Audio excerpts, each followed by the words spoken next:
Good morning friends, मैं प्रतिभा पुनः अपने यूट्यूब चैनल पे आप सबों का हार्दिक अभिनंदन करती हूँ। मित्रों, अभी कोरोना काल चल रहा है। कोविड-19 जो है इससे कोई नहीं बचा है। ठीक है, मैं भी ग्रसित हो गई थी, इसीलिए जो है बीच बीच में आप लोग को वीडियो अपलोड नहीं कर पाई, जिससे आप लोग को भी कठिनाई हुआ होगा। परंतु मेरे बच्चों, अभी पहले सब सेफ रहो, ठीक है, स्टे होम। उसके बाद तो सब कुछ होगा ही। फिर मुझे लगा कि नहीं, बहुत दिन हो गया है, वीडियो अपलोड करना ज़रूरी है।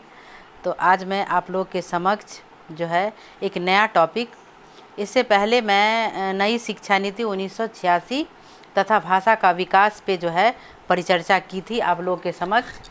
आज मैं उसी से जुड़ा हुआ एक टॉपिक है POA 1992, उसका व्याख्यान करूंगी। अब ये POA क्या है? ठीक है, program of action 1992 language concern. Okay, तो ये जो POA है उसमें है कि नई शिक्षा नीति 1986 के नीति क्रियान्वयन पुनरीक्षण हेतु गठित RPF रिजर्व पुलिस फॉर्मुलेशन को संसद में 7 मई 1992 को रखा गया था।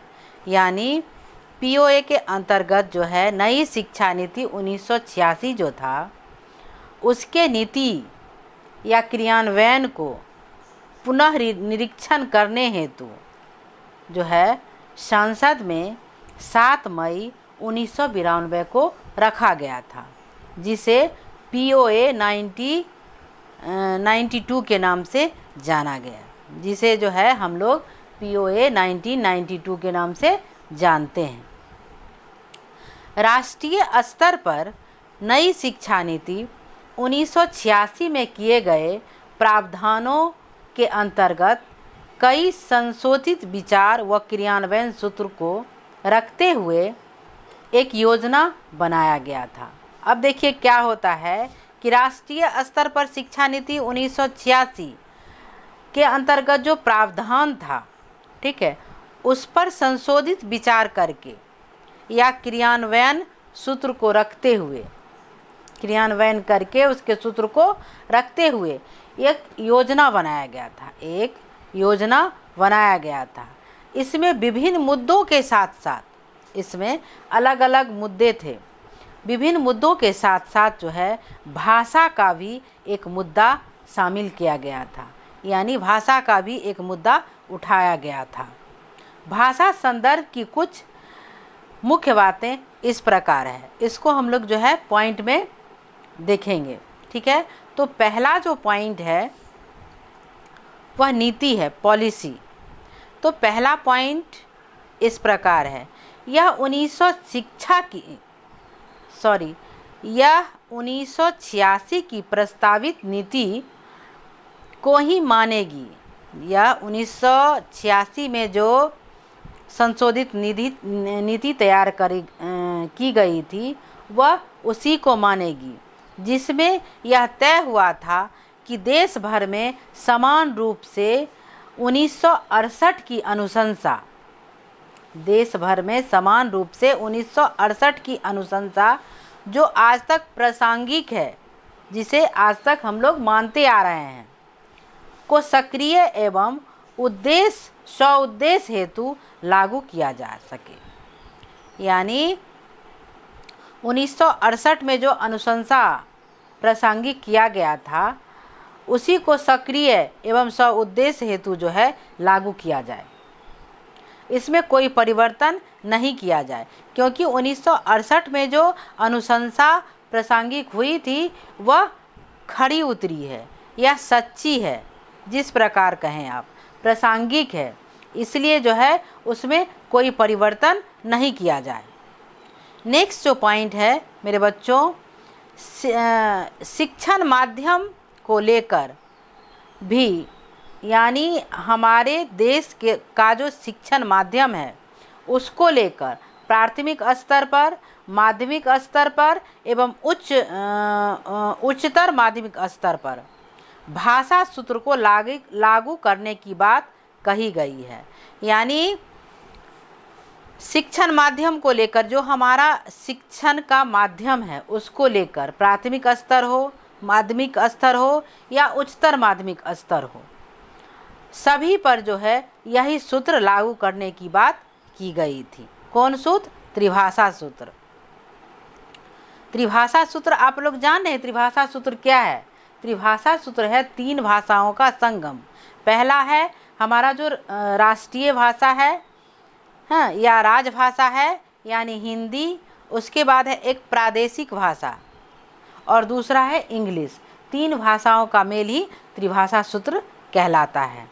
ठीक है, तो वही कह रहे हैं कि इसमें जो है वही भाषा सूत्र लागू करने की बात की गई है, जिसके अंतर्गत क्रमशः क्षेत्रीय भाषा, 3 भाषा एवं क्षेत्रीय भाषा। अब 3 भाषा जो बताए, हिंदी, प्रादेशिक और अंग्रेजी, 3 भाषा एवं आधुनिक भारतीय भाषा के साथ एक विदेशी भाषा की भी बात बताई गई है। तो विदेशी भाषा क्या हुआ? अंग्रेजी हुआ। और आधुनिक भाषा या प्रादेशिक भाषा जो हमारी राजभाषा या राष्ट्रभाषा है और जो प्रदेश की भाषा है, तो 2 भाषा वो हो गया। और तीसरी भाषा जो विदेशी भाषा कहला रही है वह अंग्रेजी है या इंग्लिश है। इसे समान रूप से लागू करने पर जोर दिया गया या समान रूप से लागू करने पर बल दिया गया। नेक्स्ट जो पॉइंट है, विश्वविद्यालय स्तर पर की स्थिति को असंतोषजनक बताया गया, जिसमें अंग्रेजी माध्यम के शिक्षण के प्रमुखता के कारण भारतीय भाषाओं पर भी समस्या पर विचार किया गया। यानी कह रहे कि विश्वविद्यालय स्तर की जो शिक्षा है उसको असंतोषजनक बताया गया है, उससे हमें संतुष्टि नहीं है, जिसमें अंग्रेजी को माध्यम से शिक्षण में प्रमुखता के कारण, यानी अंग्रेजी को माध्यम बनाया गया है और शिक्षण में प्रमुखता के कारण भारतीय भाषाओं पर भी समस्या आ रहा है और उस पर विचार किया जाए, क्योंकि जो विश्वविद्यालय की शिक्षा है उसका माध्यम क्या है? अंग्रेजी है। और उससे क्या हो जा रहा है कि हमारी जो भाषा, हमारी जो विश्वविद्यालय स्तर की स्थिति है वह असंतोषजनक है और हमारा जो भारतीय भाषा है उस पर भी समस्या खड़ा उठ रहा है, समस्या हो रहा है। इसी के अंतर्गत 1-2 पॉइंट और भी है। यह बात क्रियान्वयन का हिस्सा बनी कि आधुनिक भारतीय भाषा को शिक्षण माध्यम होना चाहिए। यानी हमारी जो आधुनिक भाषा क्या है? हमारी जो राजभाषा है, हमारी राष्ट्रभाषा है, वही आधुनिक भाषा है। तो वही कह रहे हैं कि शिक्षा का माध्यम वही होना चाहिए, आधुनिक भाषा ही होनी चाहिए। राज्य सरकार UGC विश्वविद्यालय को शिक्षक नियुक्ति में इस बात पर ध्यान देने में केंद्र की पहल हो सकेगी। यानी UGC जो ग्रांट है, विश्वविद्यालय को शिक्षक नियुक्ति करता है, उसको इस बात पर पहल करने की अनुमति दी जाए, यानी वह जो है इस पर ध्यान दें। नेक्स्ट है, ऐसा होने से शिक्षण माध्यम में बदलाव के साथ साथ संबंधित आधुनिक ऐसा होने के साथ साथ शिक्षण माध्यम में बदलाव संबंधित आधुनिक भारतीय भाषा की अधिकाधिक पुस्तकें उपलब्ध हो सकेगी। अगर ऐसा हुआ, यानी आधुनिक भाषा पे बल दिया गया हमारे विश्वविद्यालय में, तो क्या होगा कि हमारे भारतीय भाषा की जो अधिकाधिक पुस्तकें जो है हमारे विश्वविद्यालय में उपलब्ध हो सकेगी। नेक्स्ट जो पॉइंट है मेरे बच्चों, हिंदी को संपर्क भाषा के रूप में विकसित करने की स्वीकृति। हिंदी को संपर्क भाषा के रूप में विकसित करने की स्वीकृति दिया जाए। नेक्स्ट है पॉइंट, संविधान के एक्ट 29 और 30 के प्रावधानों में, संविधान में अनुच्छेद है 29 और 30 उसके प्रावधानों में अल्पसंख्यकों के अधिकार के तहत उसकी भाषा, लिपि एवं संस्कृति को संरक्षित रख पाने की सुनिश्चितता प्रदान किया जाए या सहमति दिया जाए। ठीक है, यानी संविधान का जो आर्टिकल्स है, अनुच्छेद है 29 और 30, उसमें क्या है कि अल्पसंख्यकों के अधिकार को सुनिश्चित किया जाए और उसके लिए सहमति भी दिया जाए। ठीक है, नेक्स्ट पॉइंट है अहिंदी भाषी राज्य जहां हिंदी नहीं बोला जाता है उस राज्य में केंद्र शासित राज्यों में हिंदी शिक्षकों के बहाली हेतु हिंदी के सहयोग की अपेक्षा की गई है। यानी जिस राज्य में हिंदी नहीं बोला जाता है, ठीक है, चाहे वह केंद्र प्रशासित राज्य ही क्यों ना हो, वहाँ हिंदी के शिक्षक की बहाली किया जाए और केंद्र के सहयोग की अपेक्षा किया जाए और हिंदी के शिक्षक की बहाली किया जाए और शिक्षकों का सहयोग देना जो है केंद्र सरकार का काम होना चाहिए।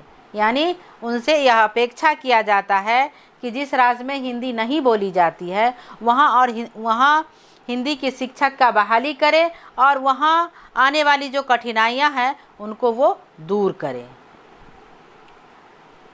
ठीक है, उसके बाद है इसके अंतर्गत, इसी पॉइंट में है, इसके अंतर्गत केंद्र ने अगले 5 वर्षों में 8वीं पंचवर्षीय योजना में 1000 हिंदी शिक्षकों की बहाली का लक्ष्य किया था। उसके बाद जो है पंचवर्षीय योजना जो होता है उसमें हजारों शिक्षक की बहाली का योजना बनाया गया था। नेक्स्ट पॉइंट है त्रिभाषा सूत्र के क्रियान्वयन हेतु केंद्र राज्यों को निर्देशित करेगी। अगला जो पॉइंट है त्रिभाषा सूत्र को क्रियान्वयन हेतु केंद्र राज्यों को निर्देशित करेगा कि त्रिभाषा सूत्र पर ही जो है शिक्षा दिया जाए। नेक्स्ट पॉइंट है नए शिक्षक प्रशिक्षण संस्थानों के अलावा वर्तमान में कार्यरत ऐसे संस्थानों में नए शिक्षण मूल बाधक न हो के लिए भाषा शिक्षण को तैयार करना चाहिए एवं खासकर भाषा के शिक्षण विधियों पर शोध कार्य को बढ़ावा देना चाहिए। यानी यहाँ कह रहे हैं कि जो नई शिक्षक प्रशिक्षण संस्थान है, ओके, उसके अलावा भी जो वर्तमान में कार्यरत ऐसे संस्थान में शिक्षक हैं उसको भी जो है प्रशिक्षित किया जाए तथा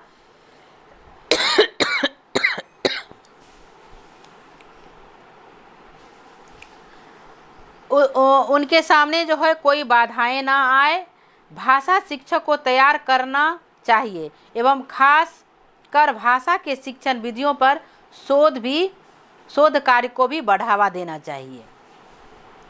ठीक है, नेक्स्ट और लास्ट पॉइंट है कंप्यूटर एवं संचार प्रौद्योगिकी में तकनीकी भाषा उपयोग पर कई प्रयोग हो सकते हैं। कहने का मतलब ये है कि कंप्यूटर एवं संचार माध्यम के द्वारा या तकनीकी माध्यम के द्वारा भाषा का उपयोग पर कोई प्रयोग हो सकता है। यानी इन सभी चीज़ से भी हम लोग जो है भाषा का प्रयोग कर सकते हैं। बच्चों, अगर मेरा वीडियो अच्छा लगा हो तो लाइक शेयर एवं सब्सक्राइब ज़रूर कीजिएगा।